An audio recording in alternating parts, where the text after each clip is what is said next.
Pekerjaanku sebagai orang lapangan membuat aku terbiasa untuk berpindah-pindah tempat. Sesekali aku akan berada di Pulau Sumatera, sesekali di Pulau Kalimantan, dan juga terkadang berada di Pulau Jawa. Tak jarang, aku bisa berpindah ke 3 sampai 5 lokasi dalam 1 bulan. Selama menetap, untuk pekerjaan di lokasi klienku, aku pun biasanya menetap di hotel dengan biaya yang paling murah yang ada di kota tersebut. Lumayan, uang jalanku yang berlebih pun bisa aku manfaatkan untuk kebutuhan yang lain. Biasanya aku menetap di hotel-hotel low budget yang cukup dikenal.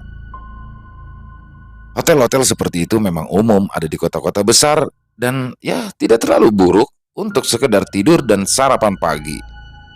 Namun kali ini, aku pun ditempatkan di perusahaan klien yang jaraknya cukup jauh dari kota besar. Ya, aku sudah mencari penginapan, akan tetapi jaraknya sangatlah jauh dari lokasi kerja dan itu berarti aku pun harus mengeluarkan uang lebih untuk biaya transport. Memang dasarnya aku yang perhitungan, aku pun memilih menginap 1 hari saja di kota dan berencana untuk menanyakan lokasi penginapan terdekat dari lokasi pabrik ketika aku sudah bertemu dengan klienku. Kebetulan saat itu aku bekerja sebagai konsultan pembuatan boiler untuk perusahaan sawit. Beberapa klien biasanya memberiku akses antar jemput sehingga tidak menjadi masalah jika aku tinggal di kota. Namun, klienku kali ini tidak memberikan fasilitas itu karena memang perusahaan keluarga yang sedang dalam tahap berkembang.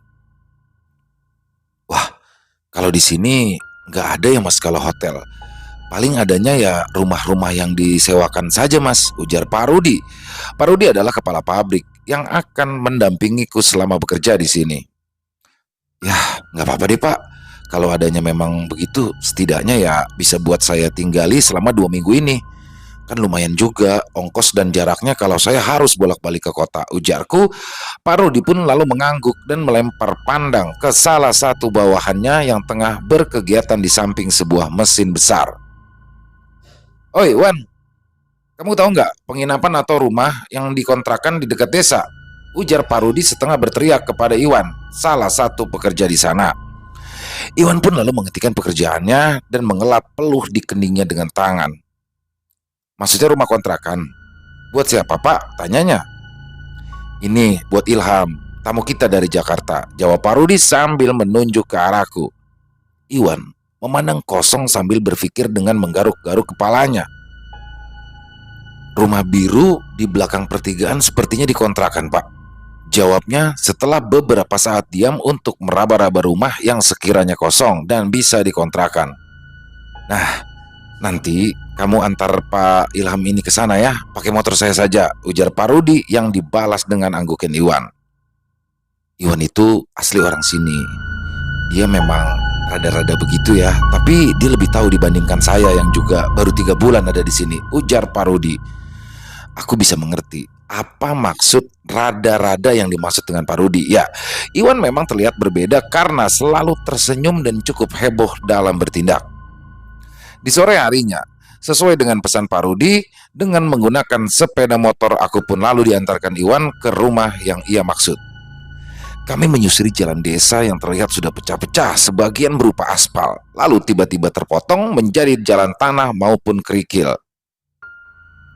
Maklum mas, kampung kita ini hanya dilihat oleh pejabat kalau musim kampanye saja. Ujar Iwan ketika motor kami berguncang dengan keras karena menerabas sebuah lubang besar di tengah jalan yang entah kenapa seperti sengaja tidak ia hindari. Setelah beberapa menit, kami pun lalu mulai memasuki area desa yang ditandai dengan sebuah gapura kecil yang sudah tertutup debu dengan tebal. Desa itu pun hanya terdiri dari beberapa rumah penduduk saja, namun cukup lengkap. Ada sarana ibadah, ada kantor desa, warung-warung penduduk, dan sebuah pasar kecil. Aku dan Iwan pun terus berkendara melewati desa sampai akhirnya kami pun melewati sebuah pertigaan dan Iwan pun mulai membelokkan motornya ke arah kiri. Dan mulai dari sini, jumlah rumah penduduk pun semakin sepi. Ya, rumah penduduk semakin jarang dan berganti dengan persawahan dengan 1-2 gubuk yang berisikan hewan ternak. Sepeda motor pun baru berhenti di sebuah rumah biru bertingkat 2 dengan genteng tanah liat yang sudah terlihat kehitaman. Di antara sekian banyak rumah yang aku lalui tadi, rumah ini terlihat lebih mewah dan menonjol dengan gaya rumah yang berbeda dari rumah-rumah pedesaan pada umumnya. Nah, ini mas, rumah yang mungkin bisa dikontrakan, kata Iwan sambil menurunkan standar motornya. Kayaknya rumah ini sudah tidak ditinggali lama ya, kataku jujur. Ya, paling hanya berdebu sedikit aja mas. Ada yang ninggalin kok. Coba sebentar, saya panggil, ujar Iwan yang langsung bergegas mengarah ke pintu. Iwan pun terlihat mengetuk-ketuk pintu berkali-kali sambil mengucapkan salam sampai pada akhirnya seseorang pria tua pun muncul dari samping rumah. Ada apa? Tanya bapak itu dingin. Pak Seno, maaf pak, ini ada tamu dari PT. Kalau numpang menginap di sini, boleh nggak? Ya, lelaki tua itu bernama Pak Seno. Lalu ia pun memandangiku dalam-dalam. Sendirian? Tanyanya. Oh iya pak, cuma saya aja, jawabku. Berapa lama? Ia kali ini bertanya ke Iwan. Mungkin 2 minggu pak. Berapa biayanya? Tanya Iwan. Pak Seno memberikan gestur agar kami berdua pun masuk. Ia lalu mengeluarkan kunci dari balik saku belakangnya dan mulai membuka pintu utama. Tinggal saja di sini. Gak masalah, asal jangan aneh-aneh, ujarnya. Wah, gak apa-apa pak, saya bayar saja biayanya, cegahku merasa tidak enak. Saya hanya dititipi rumah ini. Pemiliknya bukan saya. Jadi, jika hanya ingin menginap, silahkan. Biar rumah ini ada orang hidupnya. Jelas Pak Seno. Aku hampir saja memotong ucapan aneh Pak Seno kala itu kalau saja Iwan tidak lebih dahulu mengucapkan syukur. Wah, terima kasih banget Pak. Tapi Pak Seno bukannya tinggal di sini juga, potong Iwan. Tidak. Saya kesini hanya untuk bersih-bersih dan mengecek jika ada yang bocor. Ini saya juga mau pulang. Makanya rumah sudah saya kunci semuanya. Jelas Pak Seno menjelaskan kenapa ia berada di belakang tadi. Pak Seno pun lalu mengarahkanku untuk masuk. Rumah itu terasa begitu lapang karena tidak adanya perabotan. Hanya terlihat sebuah meja yang menempel di tembok dan 3 buah kamar yang mengelilingi ruang tengah. Selain itu, ada sebuah tangga melingkar yang terhubung dengan sebuah ruangan kosong berbalkon di atas. Nuansa kuno seperti rumah kolonial begitu terasa di dalam sini. Udaranya terasa cukup pengap dan panas, namun Pak Seno sepertinya benar-benar telaten membersihkan rumah ini karena bagian dalamnya sangat-sangat bersih. Pak Seno pun lalu memilih kunci dan membuka salah satu kamar yang menghadap langsung ke tangga. Di dalam kamar itu berisikan sebuah kasur lapuk. Di dalam kamar itu berisikan sebuah kasur kapuk, sebuah kipas angin dan juga lemari baju kecil persis seperti sebuah kamar kos-kosan. Mas Ilham bisa tidur di sini. Ini kamar yang biasa saya pakai kalau saya terjebak hujan di sini atau kalau mau tidur siang sehabis saya bersih-bersih, ujarnya.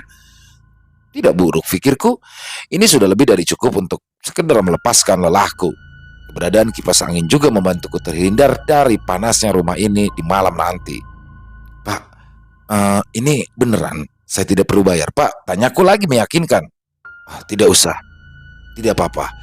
Ini kunci kamar, ini kunci luar, dan ini kunci pintu belakang, dan ini kunci 2 kamar di samping. Barangkali kalau si masnya mau pindah kamar yang ada di sebelah lebih luas, ada kasurnya juga, pesan Pak Seno. Setelah memastikan air WC hidup dan lampu kamar berfungsi, aku pun mantap dengan pilihanku untuk tinggal sementara di sini. Sayangnya, lampu di ruang tengah padam, begitu pula dengan lampu lantai 2. Sudah lama putus. Mau diganti ya juga buat apa? Soalnya yang punya juga belum pulang-pulang. Begitu alasan Pak Seno. Memangnya rumah ini punya siapa pak? Tanyaku lagi. Dokter. Tapi sudah kerja jauh. Saya juga tidak begitu kenal. Saya hanya disuruh bersih-bersih dan menjaga rumah. Lalu untuk gaji saya ditransfer di setiap bulannya, ujar Pak Seno. Dan setelah serah terima kunci, Pak Seno pun lalu berpamitan dan disusul Iwan. Rumah Pak Seno ini berada di kampung sebelah dan cukup jauh dari rumah ini. Aku pun sempat menawarkan Iwan untuk juga tinggal bersamaku, namun ia menolak. Iwan pun juga meninggalkan motor untuk alat transportasiku mencari makan malam nanti dan juga untuk pergi bekerja di keesokan hari. Setelah mandi, langit pun mulai gelap. Aku pun menyalakan satu demi satu lampu sesuai dengan pesan Pak Seno tadi. Lampu tangga dan lampu ruang tengah sudah putus, sehingga sumber cahaya hanya dari ketiga kamar, teras, dan kamar mandi. Aku pun sengaja membuka ketiga kamar agar cahayanya keluar dan membuat rumah ini sedikit lebih terang. Setelah merapikan koper dan beberapa pakaian ke lemari, aku pun lalu memutuskan untuk keluar mencari makan. Aku membawa motor ke arah Iwan tadi membawaku mendekat ke arah gapura desa. Kehidupan lebih terasa di sini karena penduduk yang beraktivitas dan suara anak-anak yang tengah mengaji di musola kampung. Tidak seperti di penginapanku yang hanya sayup-sayup suara binatang malam. Tak begitu jauh, aku pun menemukan sebuah warung makan yang menjual makanan rumahan. Warung itu begitu sederhana dengan pilihan lauk yang tidak begitu banyak. Ada dua orang lain yang tengah makan di sana. Nasinya bu, satu, makan di sini ya, kataku. Ibu penjaga warung itu pun segera menoleh padaku dan melihatku selama beberapa detik sebelum akhirnya ia pun menyendokkan nasi ke piring kosong berwarna putih kusam di tangannya. Nasinya cukup? Tambah, tawarnya. Ah, cukup bu, cukup, jawabku. Lauknya apa mas? Tanyanya lagi. Tempe, telur boleh bu, sama minta sayur ya, kataku sambil menunjuk lauk-lauk yang masih tersisa kala itu. Setelah pesananku lengkap, aku pun membawanya ke meja makan di samping kedua orang tadi. Keduanya serentak menoleh padaku dan aku membalasnya dengan senyuman. Mari pak, makan, jarku ramah. Keduanya pun mengangguk dan membalas senyumanku dengan ramah. Lagi lewat sini mas, ujar salah satu pria bertopi yang sedang makan di sana. Ah, enggak pak, saya tamu di PT X, lagi nginep di sini aja, jelasku. Di sini orangnya kenal satu sama lain mas. Soal ini desa kecil dan jarang ada pendatang. Jadi kalau ada orang baru kita pasti tahu karena nggak kenal, ujar ibu warung sambil mengelap gelas-gelas basah dengan lap tangan. Ia menjelaskan kenapa ia memandangiku sepersekian detik tadi. Iya bu, kelihatan banget ya. Candaku yang terasa canggung. Nginep di mana mas? Tanya pria yang satunya lagi yang memiliki kumis tipis. Di ujung sana pak, di rumah biru dekat sawah yang rumahnya dijaga oleh Pak Seno, jawabku sambil mengaduk-ngaduk es teh manis yang ada di hadapanku. Hah? Siapa yang nganterin ke sana mas? Tiba-tiba ibu warung terlihat kaget, begitu juga dengan kedua pelanggan yang menghentikan suapan mereka. Mas Iwan bu. Iwan, cibir pria bertopi.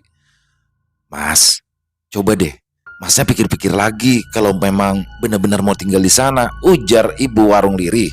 Tiba-tiba di sini aku kehilangan hasratku untuk makan. Ya, tapi siapa tahu masnya kuat bu, ujar pria berkumis tanpa topi. Maaf, memangnya kenapa ya? Tanyaku kepada mereka berdua. Pria bertopi pun nampak menolak bercerita, begitu juga dengan ibu warung yang menyibukkan diri dengan mengelap piring yang sebenarnya sudah tidak bisa lebih mengkilap lagi. Pria berkumis lalu mencuci tangannya dengan sisa air putih di gelas minumnya. Setelah mengelap mulutnya dengan tisu, ia menatapku dan memulai kisah. Rumah itu tidak aman. Sudah terkenal angker karena isu yang beredar. Semua orang kampung ini sudah tahu rumah itu jadi tempat menghabisi nyawa orang dulu mas. Jelasnya tanpa membiarkanku menarik nafas. Hah? Katanya itu punya Pak Dokter. Gimana? Tanya aku penasaran. Namun di sisi lain aku pun juga takut. Rumah itu punya orang Belanda dulunya yang ngawasin penduduk di sini. Nenek kakek kami dulu disuruh kerja paksa di sini dan para penjajah yang menyiksa itu tinggal di sana semua. Setiap ada pekerja yang sakit atau lemah, bakalan dibawa ke sana. Tapi sehabis itu sudah hilang begitu saja. Tiba-tiba saja pria bertopi menyambung cerita dari pria berkumis itu. Memang, rumah itu sudah berpindah kepemilikan. Tapi itu juga karena tidak ada yang betah mas. Rata-rata yang tinggal di sana ya terkena penyakit aneh. Sampai-sampai juga ada yang meninggal mendadak. Ya terakhir yang beli ya Pak Dokter itu, tapi lebih parah lagi Mas, jelas pria berkumis itu. Lebih parah gimana ya Pak? Tanyaku lagi tanpa sedikit pun menyuap nasiku. Dokter itu awalnya menjadi harapan warga di sini untuk pengobatan. Soalnya jarak ke rumah sakit kan jauh. Jadi kala itu dia berdua dengan istrinya yang sepertinya juga paham tentang obat-obatan begitu. Tapi saya lupa. Setelah beberapa bulan di sini istrinya itu meninggal dunia. Dan mulailah dokter ini berubah total tampilannya dan mulai berkelakuan aneh. Jelas pria itu menggantung ceritanya. Katanya sih, dulu itu dia ngawetin jenazah istrinya di dalam rumah itu, Pak. Tanya ibu warung kepada bapak berkumis tadi. Ya, Bu. Ya, berita yang tersebar sih seperti itu. Jadi ada ruangan di rumah itu yang untuk membuat percobaan segala macam. Dan di sana ada mayat istrinya. Beberapa pasien pun sempat ngelihat kok, juga karena tidak sengaja mengintip ke ruangan yang ada di lantai 2. Jelas bapak tadi. Dulu, malah saya sempat dengar beberapa warga melihat ada plastik-plastik jenazah dikirim ke rumah itu. Nggak tahu buat apa. Tapi ya tidak ada proses pemakaman juga. Uji forensik mayat gitu kali ya. Timpa pria bertopi. Nggak tahu juga saya Mas. Tapi ya sejak saat itu juga warga sini pun jadi khawatir kalau mau berobat ke sana. Malah pernah ada yang berobat terus malah justru tidak tertolong. Sama dokternya justru ditawarin jenazahnya dibeli untuk penelitian, tapi sama keluarga ditolak. Dari sanalah warga kemudian tidak ada lagi yang berobat ke dokter tadi karena takut jika sengaja memang ya dibuat meninggal biar mayatnya bisa dibeli sama dia. Jelas bapak-bapak berkumis tadi panjang lebar. Aku pun tidak bisa berkata banyak. Pikiranku pun melayang membayangkan malam ini aku akan tinggal di sana sendirian. Bahkan hingga 2 minggu ke depan. Satu persatu pria tadi pun menyudahi makannya dan pergi hingga menyisakan aku dan ibu pemilik warung. Setelah aku menyelesaikan makananku dan hendak membayar, ibu itu pun berpesan padaku sambil mengembalikan uang kembalian.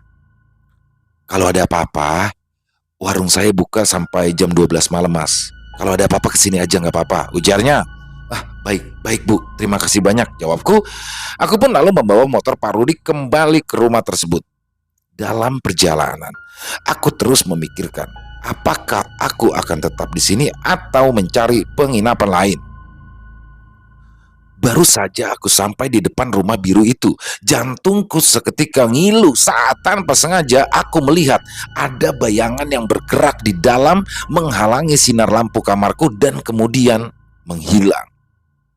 Apa jangan-jangan itu Pak Seno? Atau ada orang asing yang masuk? Aku pun lalu memberanikan diri membuka pintu dan mengucap salam. Hening. Tidak ada suara ataupun gerakan apapun. Mataku mencoba menyisir ruang tengah yang temaram dan tidak mendapati apapun di sana selain sebuah meja kecil. Tidak betah berlama-lama dalam kesunyian dan ingin segera tidur, aku pun lalu masuk kamar dan menutup pintu. Entah kenapa, pikiranku memerintahkan diriku untuk mengunci pintu kamar dan aku melakukannya. Setelah berbaring dan menghidupkan kipas, aku pun membuka ponselku yang tidak mendapati sinyal internet. Chat-chat terakhir yang masuk di handphoneku adalah chat yang tadi masuk saat aku sedang makan di warung. Tiba-tiba, aku mendengar suara derap langkah kaki dari arah luar. Suaranya terdengar berputar-putar dan jumlahnya banyak. Aku tersentak dan kaku tak bisa bergerak.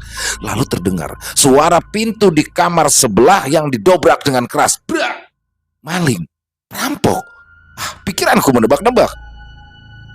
Suasana pun seketika hening, namun hanya dalam waktu sesaat. Karena sesaat kemudian lenguhan dan jeritan yang begitu keras terdengar dari lantai atas. Pekikan itu memenuhi seisi rumah dan berasal dari sumber suara yang berbeda-beda, mungkin belasan atau bahkan puluhan suara. Aku harus keluar dari sini, teriakku dalam hati. Aku melihat ke sekeliling dan aku sadari akses satu-satunya untuk keluar hanyalah pintu yang ada di hadapanku. Dan di balik pintu itu, aku terus mendengar suara berat pria berdehem di balik puluhan suara teriakan dan jeritan yang terdengar begitu pilu. Entah Kekuatan dan kegilaan macam apa yang ada di pikiranku saat itu, tapi aku memutuskan untuk memutar kunci dan membuka pintu itu. Dan suara jeritan itu pun terdengar semakin keras dari arah lantai 2. Kututup telingaku dan mataku sambil berlari ke arah pintu depan. Bau anyir darah dan aroma busuk merebak ke seluruh penjuru rumah hingga membuatku menahan nafas. Karena aku sudah tidak kuat lagi dengan baunya yang sungguh-sungguh membuat aku mual. Ketika aku sudah sampai di pintu depan dan hendak membukanya, sial, pintunya terkunci. Aku mencari kunci yang ada di saku belakangku, namun aku sama sekali tidak bisa membuka mataku. Aku hanya mengingat apa perbedaan antara kunci depan dengan kunci kamar. Berkali-kali aku salah dan menjatuhkan satu persatu kunci agar tidak membuang waktu mencoba kunci yang salah 2 kali. Sampai akhirnya aku menemukan kunci yang tepat. Dengan langkah besar aku berlari keluar rumah dengan suara-suaranya itu masih berada di belakangku. Kunaiki sepeda motorku dan hendak membawanya sejauh mungkin, namun seketika aku sadar, sepertinya kunci motor adalah salah satu kunci yang aku buang saat berusaha membuka pintu tadi. Tak ada pilihan lain. Akhirnya aku pun berlari ke arah desa. Perjalanan itu terasa begitu jauh, namun kepanikanku malam itu memberikanku tenaga ekstra yang tidak pernah aku miliki sebelumnya. Kala itu desa sudah sangat sepi. Hanya ada terlihat beberapa pemuda yang tengah duduk-duduk sambil menghisap rokok. Aku pun melewati mereka. Ya, saat itu aku akan segera menuju ke warung ibu tadi. Ketika aku tiba dengan peluh yang membanjiri wajah dan juga bajuku, ibu itu pun ikut panik lalu berhambur keluar. Saat itu ada salah satu orang pelanggan yang sedang makan di warung tersebut. Masnya kenapa? Tanya ibu-ibu itu panik. Kacau bu, kacau. Rumahnya ramai sekali.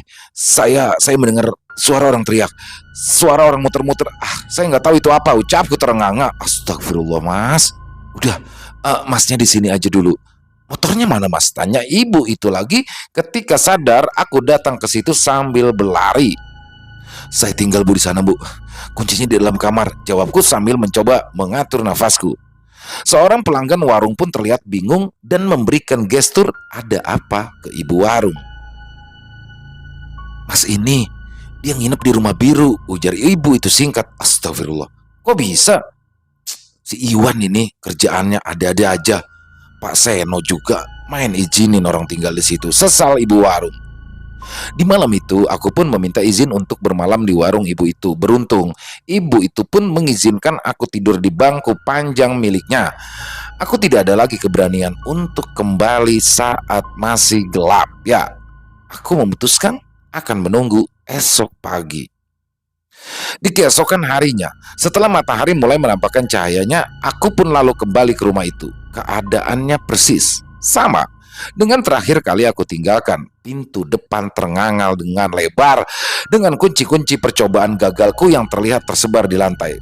Begitu juga dengan lampu-lampu yang masih menyala. Kala itu, aku dibuat tercengang dengan keadaan lantai yang sudah dipenuhi dengan debu. Ya, debu itu berpola, sepatu bergerigi, dan telapak kaki yang jumlahnya sangat banyak terlihat memenuhi seluruh permukaan lantai ruang tengah. Selain itu, ada cetakan tangan kotor kehitaman yang menjiplak tembok dekat anak tangga. Aku pun bergegas mengambil barang-barangku dan tak lupa kunci motor untuk segera pergi dari sini. Ketika aku ingin keluar kamar, Pak Seno pun sudah berdiri di ambang pintu dengan sapu dan sebuah kain lap basah di teras terparkir motor miliknya. Aku pun sudah menyiapkan kalimat permintaan maaf dengan segala kerusuhan dan kotoran-kotoran di rumah ini, namun Pak Seno berlalu begitu saja. Sudah mau berangkat kerja? Tanyanya yang hanya ku jawab dengan mengangguk. Pak Seno pun dengan santainya masuk dan menyapu debu-debu berpola telapak kaki dan sepatu bergerigi itu. Ia juga tidak menanyakan apapun padaku hingga membuatku pun curiga dan akhirnya mulai bertanya. Itu apa pak? Saya tadi malam tidur di luar karena di sini ramai banget. Ungkapku.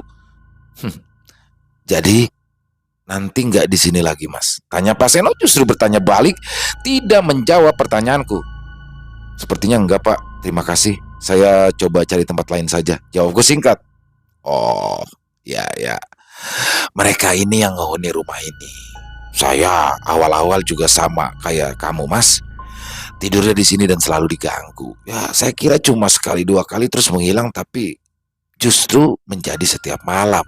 Mereka ngulangi siksaan itu di atas. Ujar Pak Seno sambil menggosok cetakan tangan di dinding dengan lap basah. Saya kira kalau orang lain kayak kamu nggak diganggu, nggak taunya sama saja. Padahal kalau mereka nggak keluar, lumayan.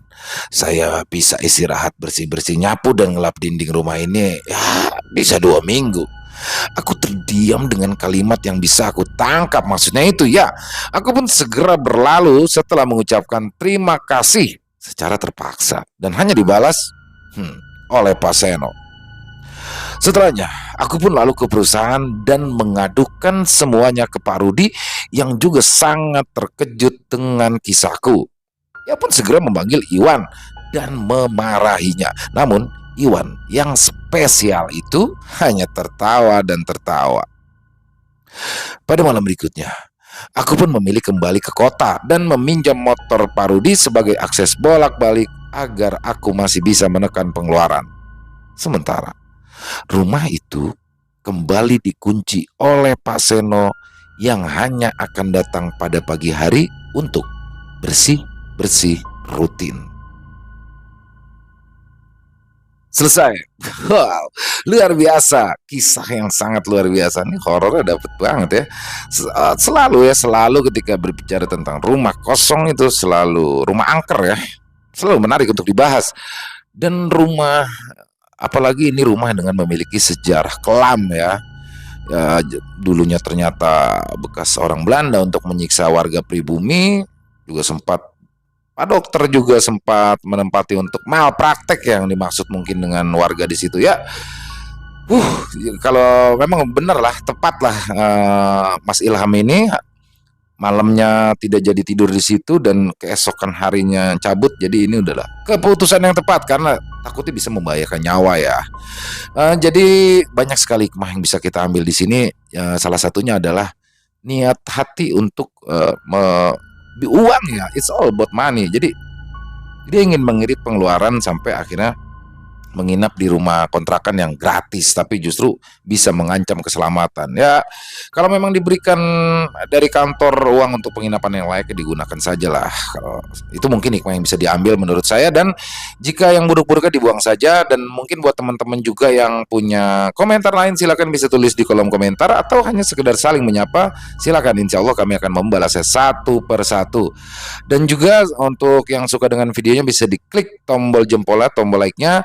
Buat yang belum subscribe, yuk diklik tombol merah subscribe-nya agar teman-teman bisa mendapatkan notifikasi dari konten-konten yang akan kami upload selanjutnya.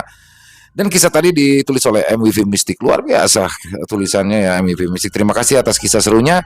Oh iya, ada beberapa teman-teman yang mungkin masih bingung ya, masih nanya, ini channelnya Extreme Movie juga bukan sih? Jadi sekali lagi kami tegaskan di sini ya, ini adalah channel kedua ya.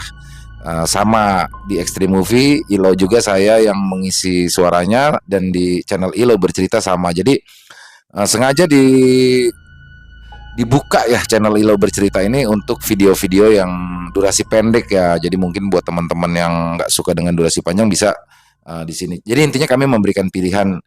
Intinya Extreme Movie dan Ilo bercerita adalah sama. Jadi itu ya, karena masih banyak teman-teman yang nanya. Gitu ya, buat yang mau kirim-kirim kisah silakan bisa dikirimkan ke kami kisahnya yang bertemakan horor misteri dari kisah nyata, baik dari pribadi ataupun dari teman, dari tetangga, keluarga. Silakan bisa dikirim ke kami ke nomor telepon 087845094752. Kami ulangi 087845094752. Yang sudah mengirimkan kisah silakan ditunggu, insya Allah kami akan membawakannya satu persatu. Jadi bersabar karena masih butuh proses penggarapan ya untuk teman-teman yang mungkin yang belum dibawakan kisahnya.